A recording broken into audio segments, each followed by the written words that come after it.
Check out this buzzer beater at Esterville Lincoln Central in Iowa. What a play. Did he dribble to stand up? Yes. Gorgeous. About 4 quick dribbles. Marcus Haynes style. On the ground. That's crazy. I got to take credit, man. This is my video. It was like we got to see it.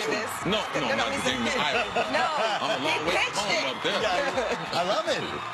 The dribbling part that allowed him to stand up and make that they shot. only let me in the state of Iowa. What I did to the Iowa Hawkeyes when I was in Ohio, they don't let me back in the state no more. Indiana either, Dusty. Don't you love how humble Cris is? It's almost like a fake play. You ever seen Barking Dog? You ever coach a youth team and do Barking Dog? Yes. Where you slap the ball and everybody starts barking, and then the defense stops playing, and then they stand up, you throw the ball, you lay it in bounds. Right? That's an old play. And it's almost like Barking Dog, where they stop playing defense because he fell down. Great skill there. It's beautiful. That's a beautiful shot. Great shot on your cell phone, too. Amazing how you got back from Iowa last night. Bam! This guy. Buzzer beater. Back to the NBA, though. The Celtics. I'm kind of wearing some Celtics green here. They lost to the Clippers 129 to 119 last night. Now, Boston has now lost 4 of its last 5 games, and they're entering the All-Star break 2 games behind the Raptors in the East. Head coach Brad Stevens spoke out about it after the game. Okay, so, Doug, what in the world can the Celtics do at this point so that they are competitive again in the East? At one point, they were the favorites, but, I mean, they're looking kind of messed up. Well, I mean, look, they have 12 new players from last season, and the team was constructed to have Gordon Hayward. And kind of like we all freaked out and have probably gone overboard about how good the Cavs look over the past 2 games is the same reaction we had to how good the Celtics looked early in the season, right? They played way above their level. Everything went in. They got a couple of calls. And Kyrie Irving was so happy to be out of Cleveland that he made some plays that are even above the level of Kyrie Irving. But look, you have 2 young wings who I thought looked like young wings yesterday. I mean, we've all been, I think, a little bit amazed at Jason Tatum and how quickly he's assimilated to the NBA level. Yes, but didn't see that development quickly. But Jason Tatum was 4 of 13 from the floor. Jaylen Brown 4 of 12, and they look like children getting pushed around by maybe the best coaching job Doc Rivers has ever done is this year with the LA Clippers. I mean, think about the turnover they've had. Yes. And think about the thought that everybody thought DeAndre was going to get traded. He was, in fact, going to get traded. And yet they kind of kept this thing together, even through some injuries.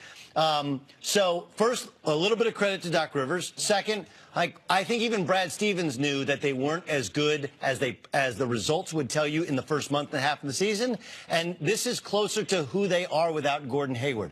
When you're a team built around 2 All-Stars, that being Kyrie Irving. I know Al Horford's been an All-Star, right? Kyrie Irving and Gordon Hayward, and you don't have one of them, you're going to be trouble. And you don't have Marcus Smart, who's your toughness. Yeah. So you lost your toughness from last year, you lost your toughest player from this year, and you don't have a complete rotation. You're playing younger players. This is what happens in the NBA. They're not as good as the early results would tell you. And 2 of their frontline players being very, very young. So not only they don't have the bodies that they'll have in a couple years, but also at this point in the season, they're not rookies and everything, but they're still in the early stages of the career. Tatum is a rookie. Brown being in the 2nd year, they're starting to hit that wall. Also, NBA teams are starting to play more out on them on the 3-point line and won't let them shoot those no-look threes. So last night's game, though, let's talk about that. Brad Stevens, what he's got to be disappointed in, they got outscored by 20 points in the paint. So not only in last night's game, but what we've seen in the first 60 games is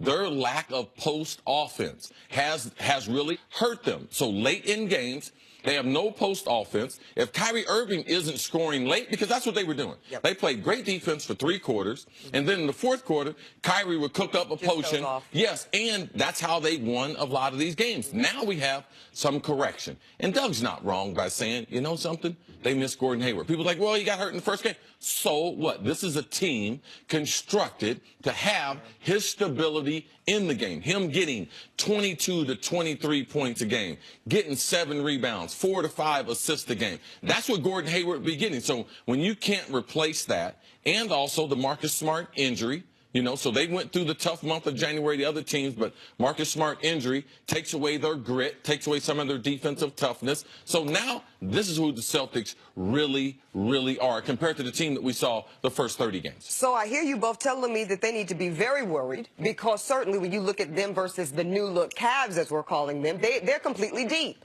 right? So they don't have, as you point out, Cris Carter, this construction around these one or two only guys, and without one of the elements, they fall apart this way. So, Doug, given that, you know, this is where they are, right. You know, as you say, this is probably really what they should be looking like considering the factors. What, if anything, can they do to turn it around? Well, they're going to get Marcus Smart back, and I think yes. I think this is a good thing. You know, remember the first 2 games of the year, Kyrie didn't play well. They lost, I think, the first 2 games of the year, and it was like the best thing that could happen because if you trust Brad Stevens' system, what he's going to get you is what CeCe's talking about. The beauty to it is he creates kind of false movement so at the end of the shot clock, you have the center guarding the point guard, and your point guard's your best scorer.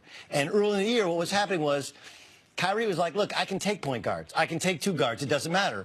And I think Brad was sitting over there going like, would you just trust me? The percentage of times in which you'll get a good shot are made exponentially higher if you will just allow the offense to work for you. I think he's had that same problem with Jaylen Brown, with Jason Tatum, where a little bit of success before maybe they were ready for it has allowed them to think, okay, I'm going to be a 3-point shooter. Okay, I'm going to go one-on-one. I'm going to break off of the system. It's allowed them to be a little bit softer defensively. You add Marcus Smart, that changes your makeup. Remember, they haven't had Marcus Morris the entire season. I think eventually they want to make him a bigger focal point into their key lineups. I think it's going to take time. And then potentially adding Gordon Hayward. It's the big, you know, Brad Stevens has said he doesn't expect him to play, but Gordon Hayward is walking, is shooting, does look like he's walking without a limp. I think there still is the possibility of seeing him, but you got to see him before the playoffs because you can't go from 0 of not playing, breaking your leg, to 100 and playing the playoffs. I do think they'll get better with Smart and with more time with Marcus Morris. And then the idea that Brad, I think, likes the fact they're not playing well so they can hit refresh during the break. Yeah, if he did have a broken leg, we might see him in the playoffs. But he didn't. He had a total dislocation of the ankle, which right now, last week, our friend Chris Mannix saw him, and that ankle is still black and blue. So, yes, he's walking around. He's doing some stationary things, but I would be shocked. I would be as shocked when I saw that injury if I see him get on the court this season. And do you think it would be irresponsible if they try to move too quickly? I don't think he's going to be able to get on the court. I just think this is kind of the Celtics magic that they're sprinkling around to a young team. Oh, Gordon Hayward, he might come back and everything. No, Gordon Hayward is not. So you're saying they're selling pipe dreams? Yes. Okay. I think it's more that it's kind of like when Derrick Rose was healthy with the Bulls, and people were like, why doesn't he play in the playoffs? I don't think people have a healthy respect for how the level of competition, how it steps up in the playoffs. The intensity, yes. Right? You can hide a guy for 10 minutes in an NBA regular season, end-of-season game. You're playing against a G League guy. You're playing against teams that are tanking. They're trying to lose. You can throw him out there 10 minutes, run up and down. He wouldn't be ready, likely, until the playoffs, and you can't just throw a guy who hasn't played all year, that dislocated an ankle, and put him on the court in the play. It's such a high level of competition, you just can't hide anybody. Fair enough. We'll go with that. Now, coming up, Philadelphia. Yeah, I'm wearing that Philly Eagle green today, too. They look like they got some quarterback controversy going on. That's next on First Things First. So you just jumped on the bandwagon? Yeah. Just jumped fly, yourself? Eagle, fly. Well, no problem. We got some other people on That's staff no jumped on the bandwagon, too. Yeah. Living at the speed of light, like a bullet, I could be there by the morning.